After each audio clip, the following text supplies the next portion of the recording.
Citysleekers here today. They're probably out building their own companies, and God bless them for doing that. We also have Carly, who is the author of those great emails you get every week, telling you about the people who presented here, telling you what you can do to help their business, and telling you a little bit about the events going on in the community. If you're not getting those emails, over there is a sign-in sheet. We promise not to deluge you with a bunch of stuff. It's just that email and a preview email of who is coming up that week. In most of your hands, you have a wonderful cup of Kawa coffee, thanks to the fine folks at Kawa for providing us the fuel that lets us get going every morning. This morning is a special treat. Wendy Bates brought us some delicious goodies. We appreciate that. We're see her if you think those are really good and you'd like some for your events or your home. I would like to introduce you to a friend and a special guest this morning. The spokesman for Mayor Kreisman, Ben Kirby, is here this morning. I'd just like to say a couple words about Startup Week and why it's important.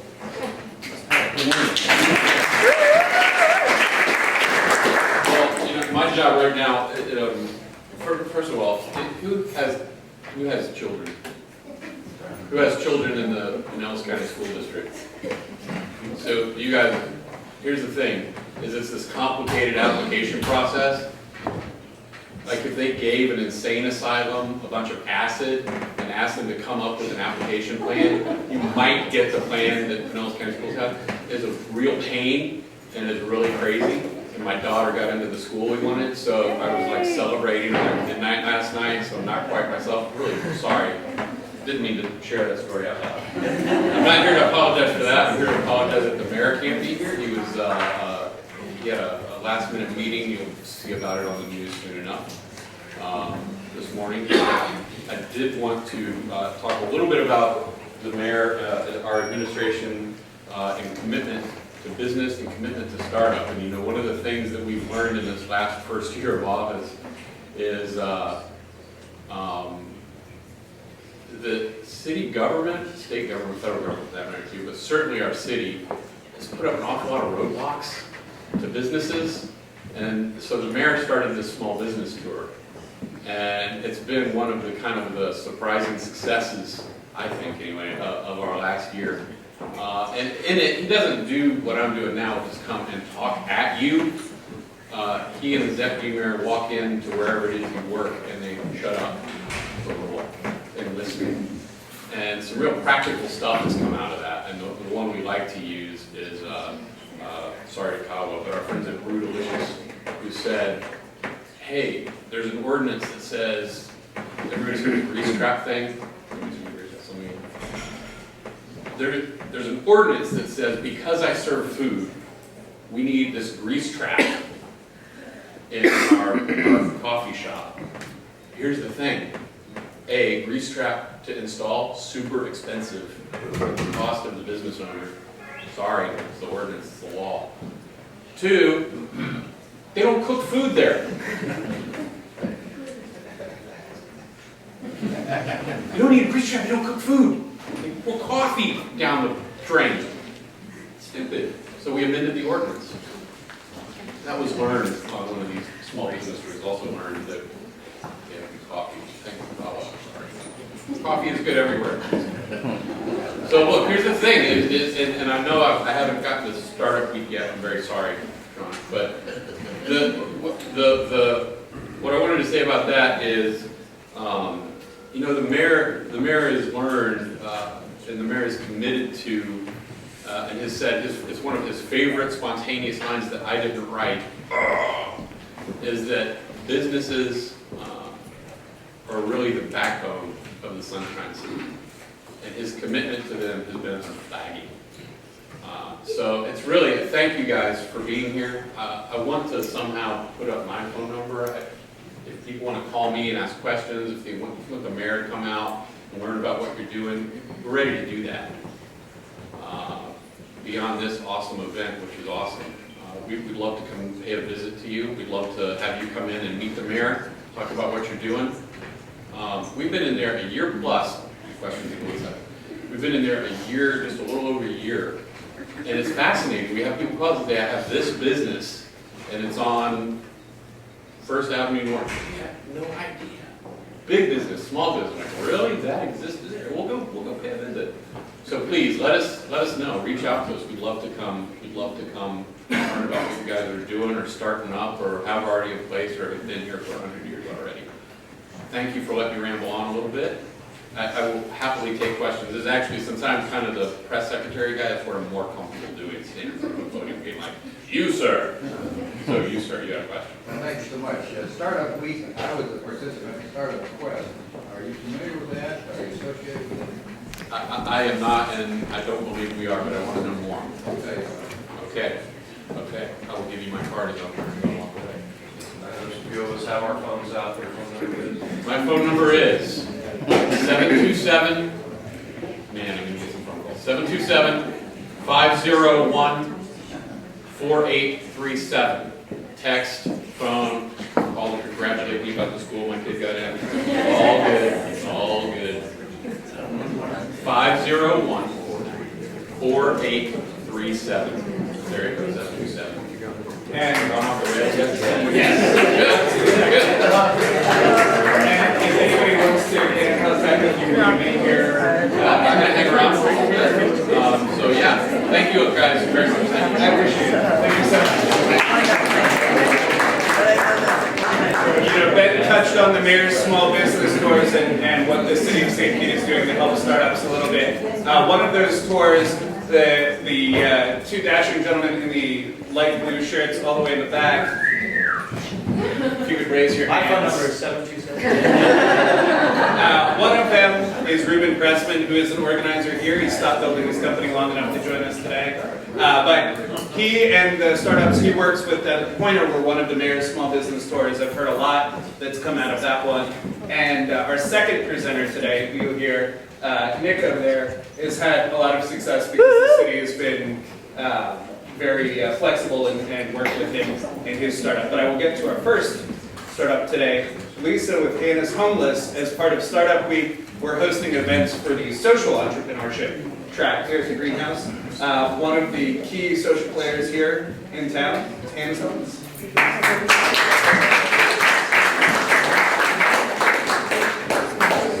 Yeah, we're going to start a little video. I know where I'm going to sleep tonight. I know what I'm going to eat today. Those are things that the people that we serve don't have. There is a cold in my shoe. Or anything that's given to us that we're able to give that helps people, we do. And that's toothbrushes, toothpaste, deodorant, razors, soap, shampoo, conditioner, even body wipes. When I get home, I will be so We're not connected or associated with a religious organization, so that's not something that matters to us. Someone's criminal record does not matter to us. Their race or ethnicity or sexual orientation, none of that matters. The point is they need help, and we want to help and provide just a little sense of dignity. During the time that I was homeless, I got pregnant. I had a little girl who I gave up for adoption. It was a very difficult and painful choice to make. And so I named our organization Hannah's Homeless in honor of her. We have 7 board members currently who are all volunteers. We have no paid staff. We host events in the park. We load up our goods. We go out into Williams Park. We set up tables, and they come through and go down the line of hygiene items, go down the line of whatever food items we have, go through the clothing section. Our goal is really to not judge, to not have preconceived ideas about someone based on where they've come from or where they're at currently. The plan is to open the only drop-in center in St. Petersburg. There are places that help homeless people in St. Petersburg, but there's no place currently for someone to just come in, check in, sign in with us. We do want to keep some data of who's coming and how frequently, and take a shower, get a meal, get a clean change of clothes, whatever hygiene items we have that we can help them with, and then go on about their day. There's no place currently for people to do that. So that's our goal. We don't try to push anyone to want to be off the street, but when they're ready, if they want to do something different, if they want to work hard to help themselves, we're going to be there to match them 100%. If anyone's interested in volunteering or becoming involved with Hannah's Homeless Board, you can email us, info@hannahshomeless.org. You can email us also through our website, which is www.hannahshomeless.org. We even have a Facebook page, Facebook.com/Hannah's Homeless, so you can connect to us that way. So, the video, Lisa, by the way, I'm almost wishing I hadn't shown the video because it gave up my whole thought. But actually, some of that is a little bit dated at this point. We are no longer going into Williams Park. We now have a standalone building that we're using. And Monday, Saturday night, we had our donor appreciation party and open house for people to come and check it out. And then Monday was our first day open. And it's a little slow getting people to come to us. They're used to just hanging out, and we come to them, and they don't have to do anything.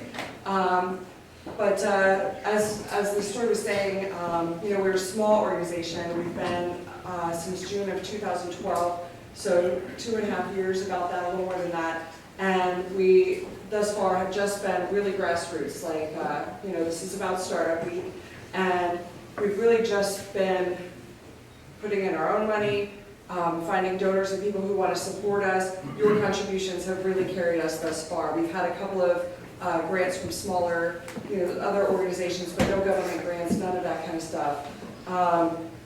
Really, the goal is to try to give people, that sense of dignity and non-judgmental compassion. From, as you heard on video, like how this came about. I was homeless myself for a long time here in the city of St. Pete, and during that time, there was a drop-in center that I appreciated having access to. There's really, we have Daystar, we have Center of Hope. There's a few places that people go to get services, but our goal really was to provide shower places. And one of the things that happened for us, there was a gentleman that we had been providing goods to and talking to for a while, and he talked to us a couple times about going to detox and whatnot. He was a veteran, but he just never quite got there. And we read in the news, we heard in the news that he drowned in the bay, and it, one of the things that people do, they go into the water to bathe, and he ended up drowning. So that was kind of one of the other catalysts that pushed us forward to want to do more as far as being able to provide showers. Unfortunately, we've had some hiccups with the city and zoning and the ability to do that, to provide the showers. But we'll get to that still. That's still our goal and still what we're looking to do. We've done a couple of campaigns. We started out initially, I'm trying to remember the name of it, they've changed their name, but there was a crowdfunding thing locally that my friend Costas and Robin were doing, and they helped us with the initial startup. It was, me and my husband putting in money, a couple of my friends, and they said, let's do this online crowdfunding thing, and I'd never heard of it, never done it. So that's how we initially got started. We raised $2,500, and I thought that was like over the moon. To get this building up and running, we did another one, and we raised over $10,000, and we're able to get the building up and running. So I'm getting the signal, we're out of time. I'm totally open and happy to answer questions.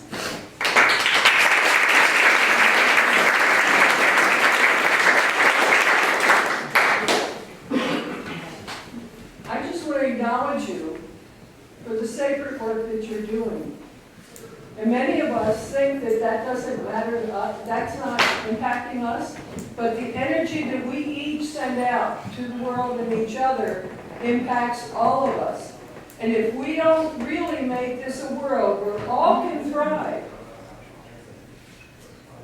we're not going to get anywhere near as far as if we really work together and honor that part in us. Because we all have that needy, kind of homeless part of ourselves. When we learn to look at that, we can have an impact. Thank you for your comment, and I actually really feel the need to reply to that. I understand you were speaking of a more spiritual nature about that, but I mentioned that I had been homeless for a long time here in St. Pete, and it can happen truly to any of us. I don't care if you have savings, I don't care if you have a retirement, 401k. It can happen to you. And I didn't come from poverty. I came from an upper middle class. I grew up on the pink streets in South St. Pete, and I still ended up living on the street for a long time here. So it's not, and granted, a lot of it was my own poor choices and lack of education, that life skills kind of stuff. But it can happen to any of us. So I appreciate your comment. It is totally something we all can relate to. All right, we're in the city annex hall here, and the mayor was going to speak. Is there anybody, the mayor or any member of the city government reaching out to you, or are you reaching out to them? Are they available? I presume they are. The gentleman that came up here earlier said he was available. I purposely left my phone in my purse so I'd stay on Facebook, but I would have put the number in there. Hopefully you guys can give it to me later. Hi, I also want to say I was very moved by your story. I do similar work at the county level and sometimes also with the city. Talk to me after, and I can connect you to some other people. I also have some other ideas about funding that I think would be perfect for homeless stuff. So congratulations on your new building that you're in. Where exactly is it, the address? The address is 2244 First Avenue North. At this point, we're only Monday, Wednesday, and Friday. We don't have enough volunteers to keep the doors open more than that. 9:30 to 4. You need more volunteers? We need more volunteers for sure, yes. I think this gentleman has done it for a while. Yeah, when you were introduced, by the way, congratulations, I think that's awesome for the community. When you were first introduced, you were introduced to the social business. I was wondering, is that accurate? I would think helping homeless people is absolutely a social business. We're a nonprofit, so the word business feels a little funny. Yeah. But, you know, again, a lot of us here are local business owners. My husband owns the Icon. He's, 2 stores here in Mills County. He's a local business owner, and he's affected by the homelessness, as many of you are. I've had people come to me and say, they're peeing on my doorstep, or they're sleeping by my back door of my business, or they make my customers feel uncomfortable. And I get that. I also get that if the person had showered and had a place to, use the restroom and get cleaned up, they'd probably make people feel a lot less uncomfortable. You know what I mean? If they had food, if they had hygiene items, they may not be asking quite so much for handouts of, money, that kind of thing. The reason I ask that is because if you have not read Mohammed Yunus in the social business book, he's the one that defines what a social business is. He wrote the book about social business. And I strongly encourage you to get involved in how you can get your public who will visit you to become entrepreneurs, because everybody has the ability to become entrepreneurs. So I highly encourage you to read this work. Thank you. I will say we actually hired a young lady who's been a client of ours. She's our first and only employee, and she's helping clean and sort donation items for us. So we actually hired somebody that we met on the street, and I'm super proud of that we were able to give a job to somebody. That's right.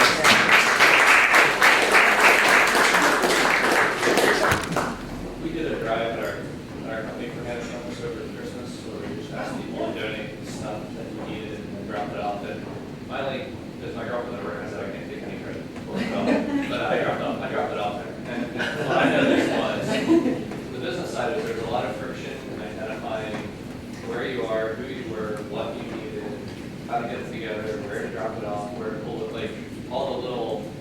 People, I think sometimes they want to help, but it's not really clear that you need toothpaste at this spot, which happens to be right now in Central Avenue. And maybe just some better way of making it easier to communicate to everybody out there what you need, that marketing and how you participate in doing it side is what I felt involved in phone calls, where there's a way to streamline that and make it easier for people to know what you need if they donate downtown CP.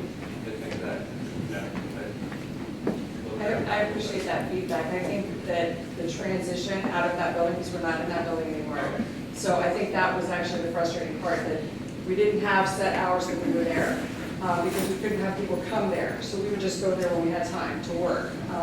And now having our own building and having set hours and a location that anyone can come to, whether you're dropping off donations or coming there for services, makes a big difference. The building we were in, people couldn't come to us there. We'd have to meet you at the door, whatever, that kind of thing. So. Even now, what do you need? Even right now, what do you need from this group? Is there something you need specifically for a donation? And if so, where should they bring it, or how do they do it? Just to give an opportunity even for this room to get a bunch of stuff. Absolutely. The biggest things that we need are hygiene items, including deodorant, soaps, razors, trial size shampoos, conditioners, and men's clothes and shoes. We had somebody yesterday looking for work boots, and we don't have any work boots. And a lot of these guys, the work that they can get is out of day labor or assisting on a construction site or that kind of thing. So we need clothes for that. And men's predominantly. Women always want to give us their clothes, and we're overloaded with women's clothes and not enough men's. We do work with families. We work with another residential program that houses women and families. We just predominantly families with children. And so we bring children as close to them. We sometimes give them to the folks at CASA. We coordinate with some of the other local nonprofits. So we do take kids' clothes. We don't always have a need for them. But if we don't need them for someone we're actively working with, we pass them on to another organization who does. So, not to stigmatize or paint with too broad a brush, but my wife spent a lot of time working as a mental health counselor with people, many of them were homeless, with severe and persistent mental health issues. And there's a very high correlation between people with mental health issues and people who are long-term homeless. Have you made it, and there's an extreme disconnect here in the county between the need, especially in the homeless population, and the services that are available. Have you put any thought into how to partner with available services to help people get in touch in a timely manner, which is a big thing with mental health services? I can't speak to the timely manner piece because that's not really on our end. But we did make a connection recently with Directions for Mental Health so that we can kind of streamline that process. Hopefully. Yeah, And it is a huge problem. A lot of the population that we've been dealing with thus far has been those deemed chronically homeless, the people who've already utilized the 211 resources and maybe aren't going to get access to that again. And so they've been there for a long time. They've done this. They've had, help still make the choices. Most of them are, mental health, alcoholism, drug addiction.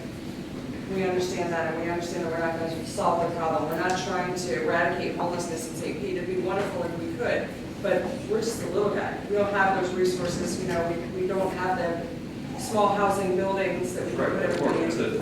There. So we're trying. We are working on case management with that. I had a guy come in he'd been discharged from Thames, and they didn't give him medication. And he came to the free clinic over here saying, I need meds. Yeah. And there was nothing we could do for him. And there was no time to go in and get the meds that he was looking for to keep himself stable, which is really.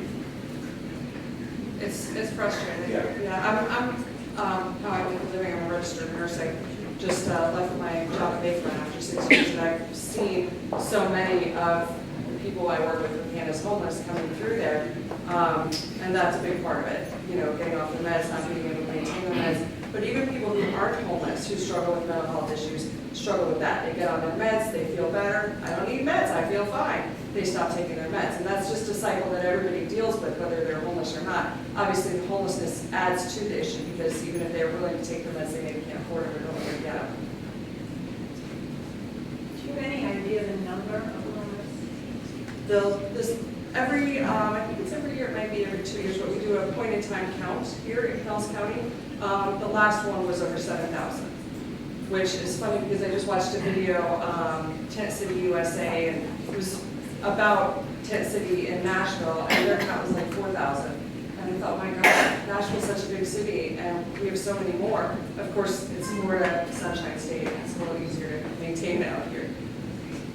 That's the last number that we have. I think February, maybe then February, they're doing the next, it's coming right up, so we'll have more accurate numbers, more current numbers.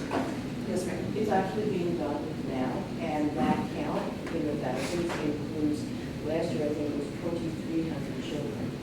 So it's important. Which is an to remember, increase. It's a high percentage of children, and that will likely be higher this year. In Berkeley, I did a little bit of work, and California, and they way easy or did you get a chance to do that from restaurants and grocery stores donating, direct food, that they were intending on, they didn't serve it, obviously, but they were intending on serving it, they couldn't, they were able to drop it off, and it really helped the organization that helped it provide people. Lisa, would you mind repeating that? Sorry, Um, I think we all.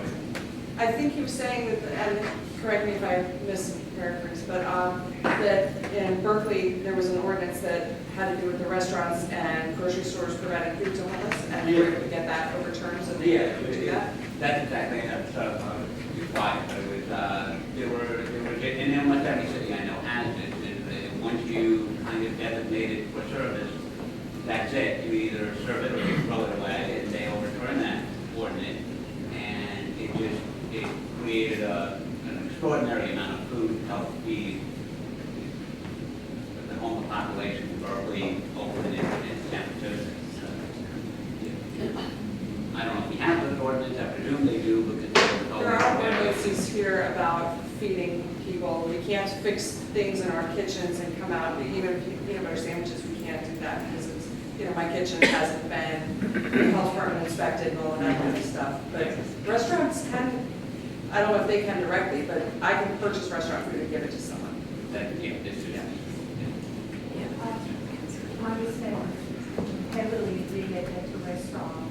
If you could find a full restaurant that willing to do that, I would like to help donate part of my, profit to help the homeless.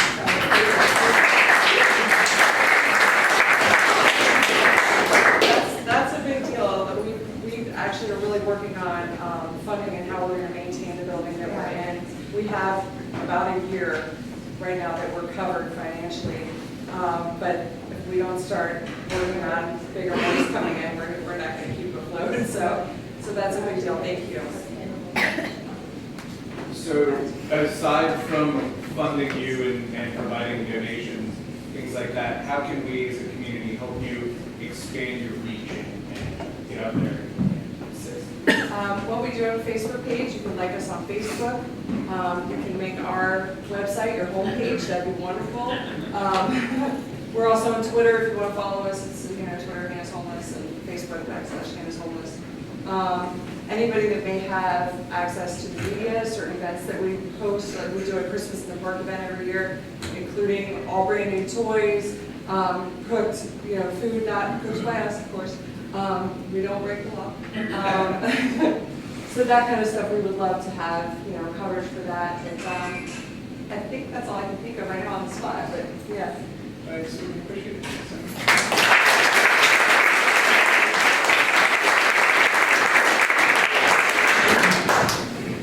Thank you all again for coming out. Just as a reminder, this is Startup Week, so this presentation here is actually part of the social enterprise track of this week. But if you go to tampa.startupweek.co, you'll find all of the events that are happening. There's actually over 70 events happening both here in St. Pete and over in Tampa. So we have some exciting stuff, just like I said, this week going on. We have Startup Exchange tonight, which is like a speed dating for entrepreneurs at Tech Garage right down the street. And in addition, Tech Garage, it's at 6 o'clock? 5 o'clock. 5 o'clock. And then actually Tech Garage all day long is offering free co-working. So if you're looking for a fun place to hang out and mingle with other entrepreneurs, it's a great venue right down the street again. You have happening tomorrow that's actually here is 83 Degrees, Not Your Average Speaker. Really great. Oh, sorry, at the Iron Yard right down the street as well. And then you also have Geekin, which is over the weekend. It happens at St. Pete Beach. It's a group of people that just meet up, enjoy the weather we live in, close your laptops and have fun. You generally get anywhere from 10 to 20 people that hang out. That's also on Meetup, and you can find it on the Tampa Startup Week calendar. And then you also have Startup Quest, which some of you guys have actually seen present here before in the past. They're doing their info session, so if you're unemployed and looking to get more on the entrepreneurial track, it's a great program to look into and get some more information on. And then finally on the 20th, it's over in Tampa at the patio.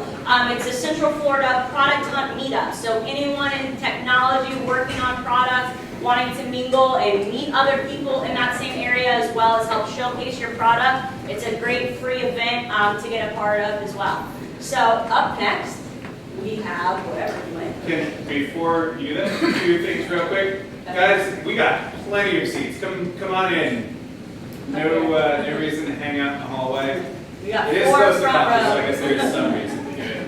And then one other event we forgot to mention on there tonight is Tech Cocktail as part of Startup Week. There are a few folks here, Ruben in the back and our next speaker, who are pitching as part of that event as well. They will be happy to tell you about it afterwards, I'm assuming.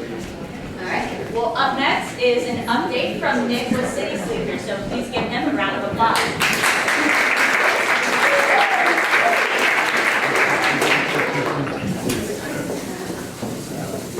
7234. So, guys, my name is Nick Price. I'm the owner and co-founder of Citysleekers, and this is my second time presenting at 1 Million Cups. We did this in October of 2013, before we launched our first physical brick-and-mortar location at Countryside Mall. And I will tell you that failed miserably, and so we started a new business model. So what we're doing now is, well, let me tell you what Citysleekers is for those of you who don't know. So what we do is mobile, waterless, eco-friendly car cleaning. So we use about 3 to 6 ounces of water versus the traditional car wash that uses 100 gallons of water. Can you speak up, please? Yes, I can hear you back there. Yep. So the way that works is we take an organic solution, we spray it on the car, we buff and polish, and wash and wax all in one.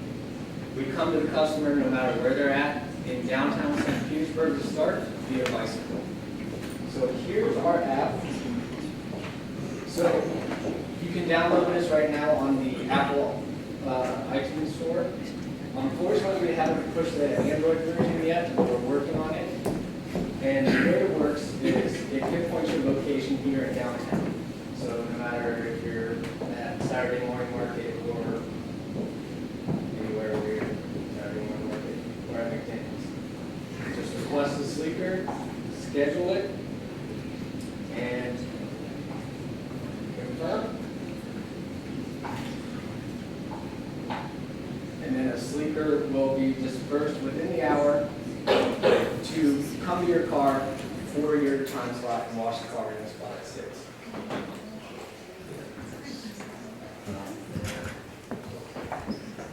And that's basically all I have as far as an update. Some traction news as far as downtown St. Pete goes. We've gotten permission from the city of St. Pete to clean in 8 of the parking garages and I believe lot 4, which is right out here. So from now on, if you're at 1 Million Cups, before you come, schedule a wash, and someone will come and wash the car in the spot at 6. And we have plans to move to downtown Tampa in the following months. We've gotten a lot of people from Tampa that want the service as well. And I will be pitching at Tech Cocktail, like Sean said tonight, and that's all I have.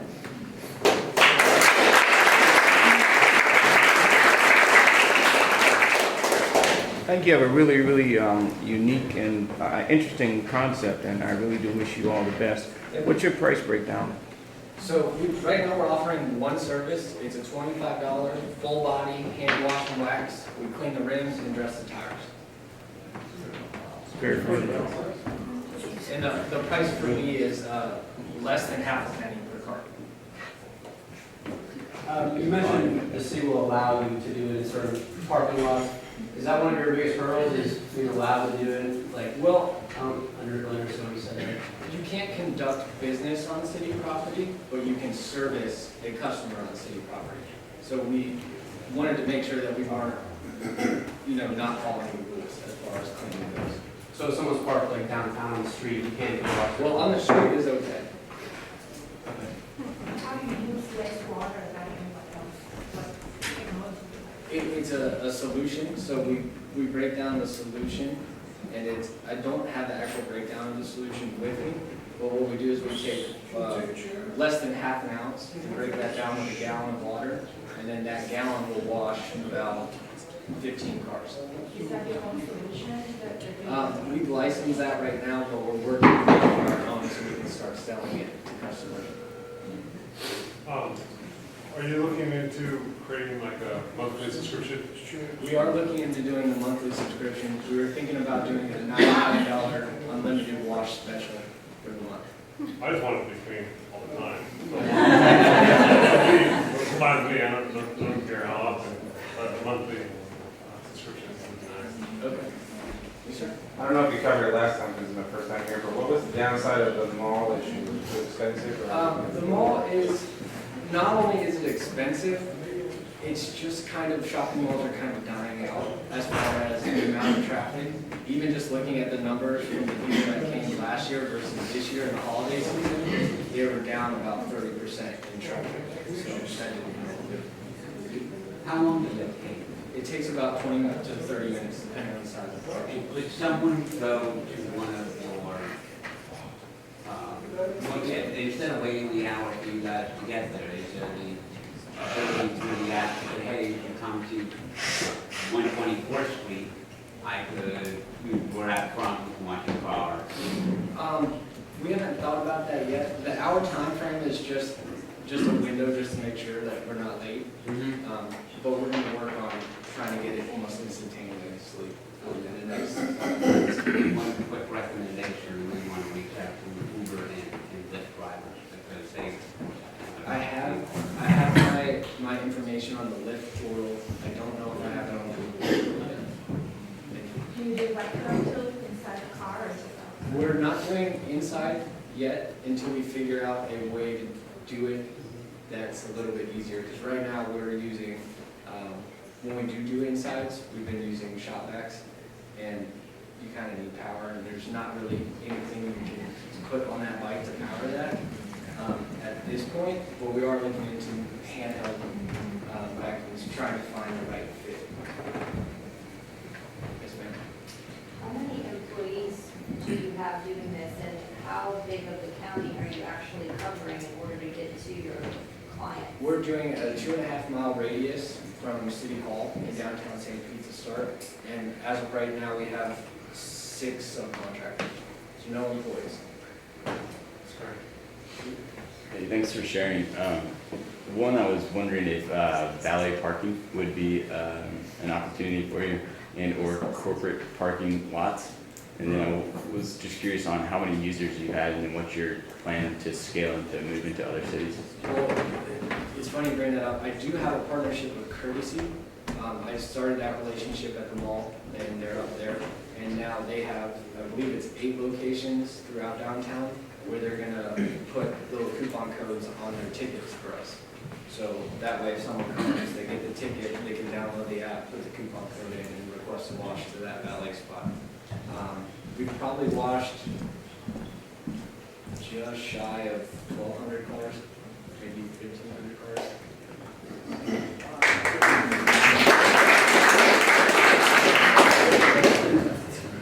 How do you prevent scratching the paint job with such a little bit of fluid? Okay.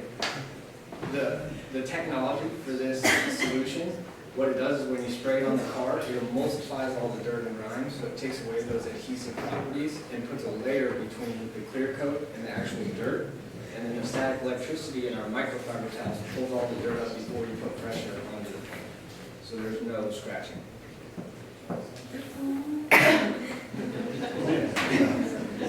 Yes, sir.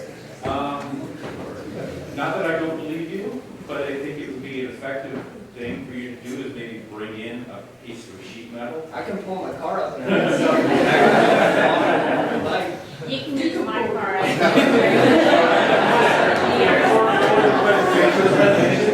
Have a piece of sheet metal, just line me, and then just show, how. I appreciate that. Yes, ma'am. Me? Yes. Have you considered doing like a Groupon or something like that, just to sort I of did spread a the living word? social, Okay. and I did that when we were still doing detailing. Yeah. And it wasn't as receptive as I'd like. I might try a new one now with this app and see how well that works. I think the app is on. You said you had 1,200 customers. 1,200 cars we've done over this span. How many were return clients? Probably 25%. A lot of that was mall traffic too, so you don't get that. Like, I know, for instance, I don't frequent the mall just because I don't like it. But rather support the art district here, right? Yeah. We like St. Pete more. It's more. We feel more at home here. It's more of a community. What kind of cut do your subcontractors get? It's gonna be we come down and figure out it's gonna be $15 for them, $14.50 after we take out the supplies.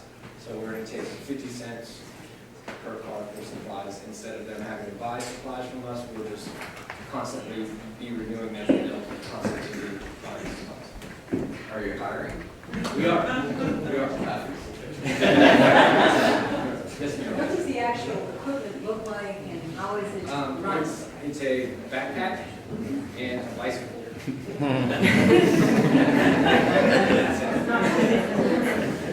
I can show you a picture. Well, so that helps.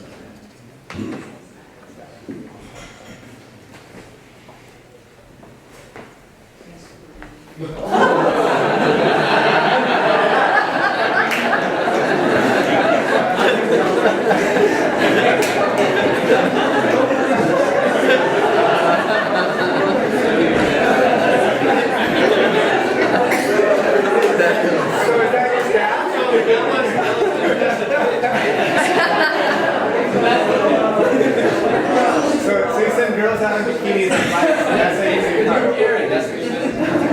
Actually, these are pretty so friendly to the environment is. Well, we're not using cars, we're using bikes, so there's no emission from that bicycle or anything.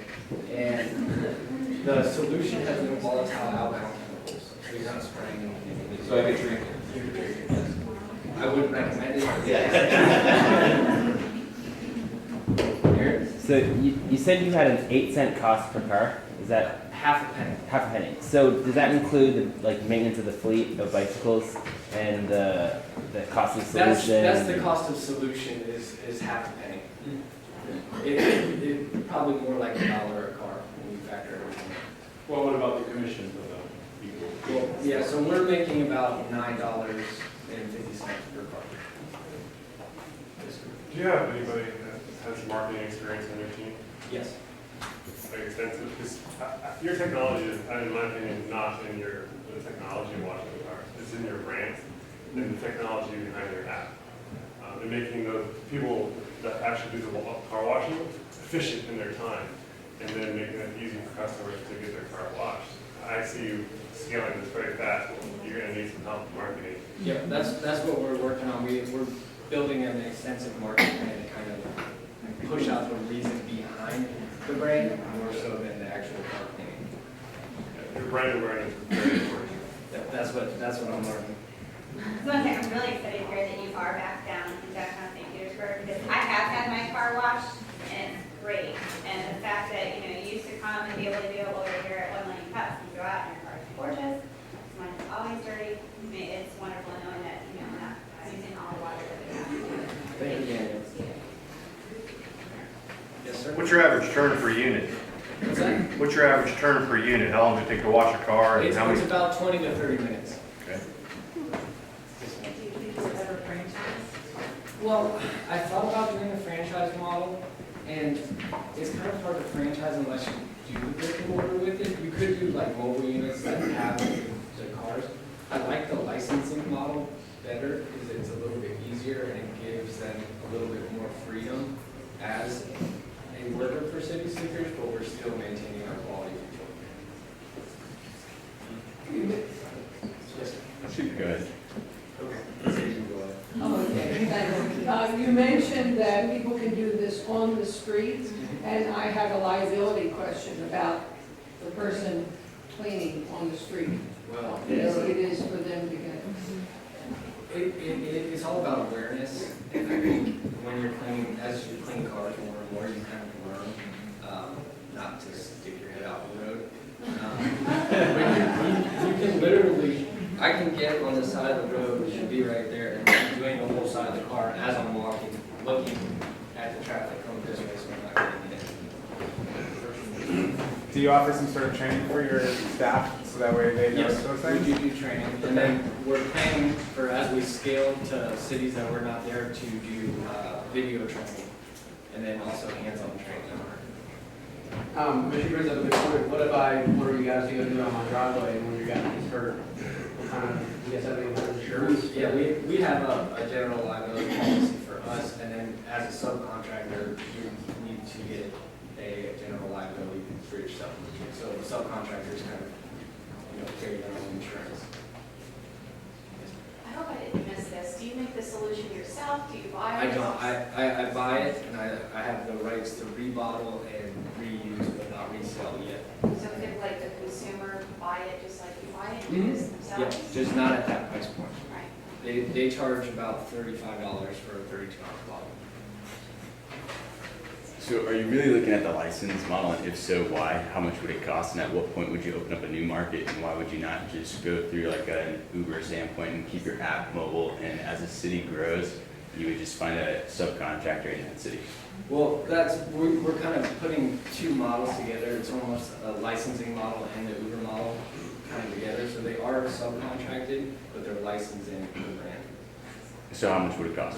And at what point would you open up a new city?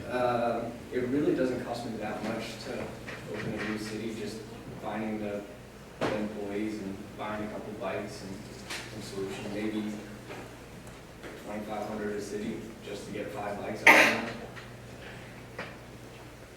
Yes, ma'am. Have you done any like big event type stuff? Like I'm thinking like it'd be awesome if you had a kiosk at the Saturday morning market and you had 10 of your workers right there and people could walk up and go, oh, my car's 2 blocks up on 3rd. We haven't started that yet, since we just launched the app. It just went live on February 2nd. So we're starting to move down here and starting to get our St. Pete field. Yeah. But we want to start doing A lot of big events. How did you pick $25 for a price, and have you gotten feedback? I mean, you can compare it to other drive-throughs, you can get your car washed for $6. $6 or $9. The way we got to that is we went off mobile wax. So pretty much any auto detailer you go to in the area is going to be, for an exterior wash and wax, it's going to be about $25 price point. Some of them are 40, some are 50. It really just depends on the detailer. We came to that price just more so just because I like the number. I had good reception to it because of the quality. So you could go to a $6 car wash and drive through and go through that little air duct that doesn't dry off your car, and then you have streaks coming all the way down. We do it all by hand. There's no water spots, there's no streaks, there's no anything. And then the wax we put on is more like a rain repellent.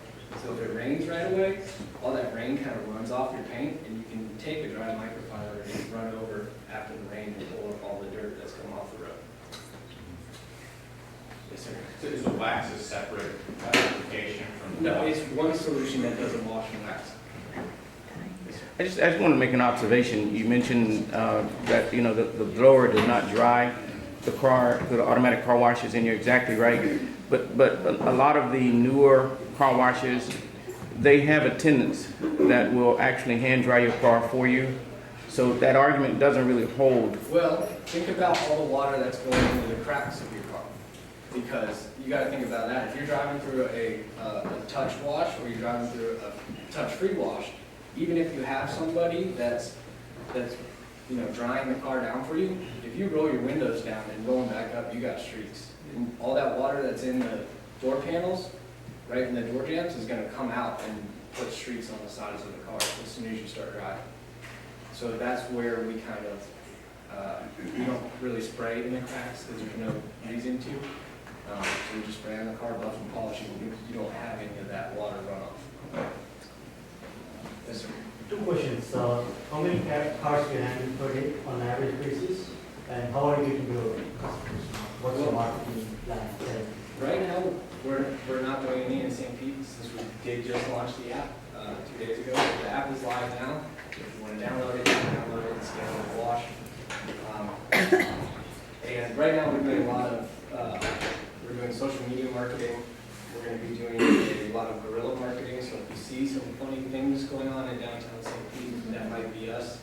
And then we're also going to work on just coming to community events. And really, I'm hoping that you guys as a community can help us organically market through the St. Petersburg community. Well, right now we're not doing anything in St. Pete. Overall, maybe 5 a day right now, just because we haven't opened this area. I closed the mall, and we haven't opened down downtown St. Pete a couple days ago. Yes, sir. Jim, you had a tour with you. Yes, yeah, the whole park. Have you guys cleaned any cars that are nicer to make you show? That would show like maybe how like customers. I'll plug this first.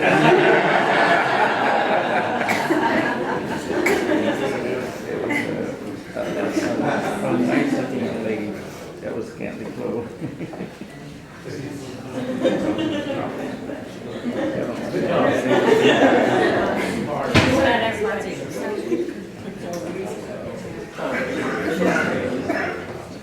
Okay, so here's some of the cars that we need.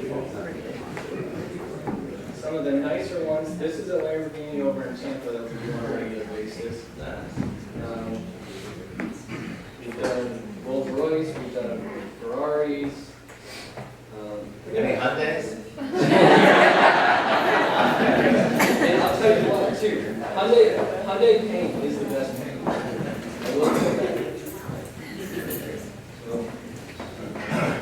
and then I think I have a before and after that I can share you. Okay, so on this side, here's your before, and this was a Dodge Ram 1500 completely covered in mud, and this is your after, and that's without using any water. Wow. Yes, ma'am. So also for your bigger vehicle, it's still the same price, so if you have an SUV or you have something. Right now, it's a wall. Yes, sir.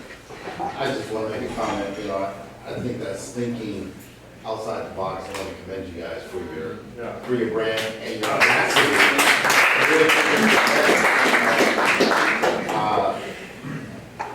I like to get with you and donate some of my company's time to help you guys with your work. Okay, thanks, I appreciate that very much. Nick, you've been here before, and so now you came back and showed us how you pivoted. And you talked about a lot of things that we can do for you, but can you just kind of summarize again what can you do for Citysleekers? We really need your help. I like to think the best form of marketing is word of mouth. Whether that's really the case or not, it probably isn't, but I really like to think it is.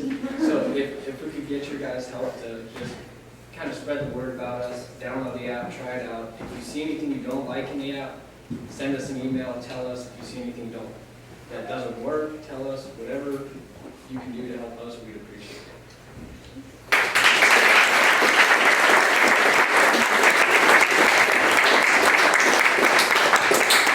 How many people here is it your first time at 1 Million Cups?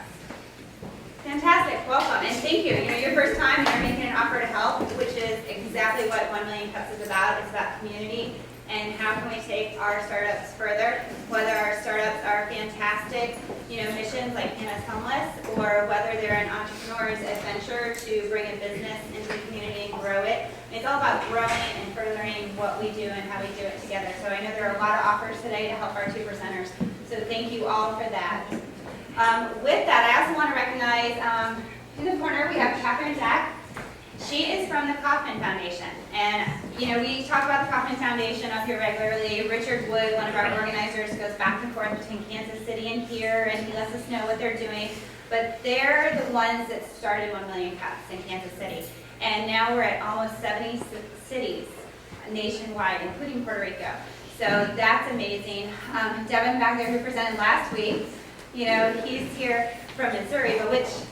Springfield. Springfield, thank you. So I'm trying to wait on that. When you present up here, you can go around the other cities and present as well. So depending on what your business model is, how you want to expand, or if you just really enjoy getting the feedback from the different communities, you belong to our Passport program. So once you've presented, you can go on to Tampa, Orlando, Miami, Puerto Rico, Kansas City, Springfield, Missouri, wherever it is you want to go. And we're here to help you get there. There are organizers just like us that are in the other communities as well. With that, we are always looking for more presenters. So if you are interested in presenting, on our website, 1millioncups.com/St. Pete, there's a request to present. Please visit it. If you're not sure about presenting, talk to us. Just filling out that application doesn't mean that we're going to schedule you in a week. It means that we will start talking to you and talk to you about what it means, what is involved in presenting here.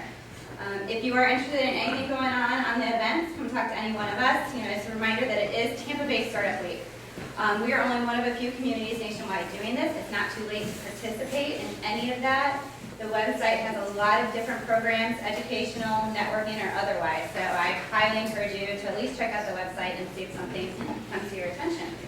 But I look forward to seeing all of you next week, Wednesday, 9 a.m., same place, great coffee, and 2 more great presenters. So have a fantastic week. Thank